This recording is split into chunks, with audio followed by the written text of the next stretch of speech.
Дорогие товарищи,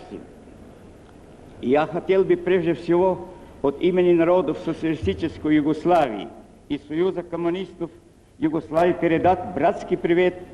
сердечные поздравления и наилучшие пожелания народам Советского Союза и Коммунистической партии Советского Союза по случаю великого праздника 50-летия годовщины Октябрьской революции.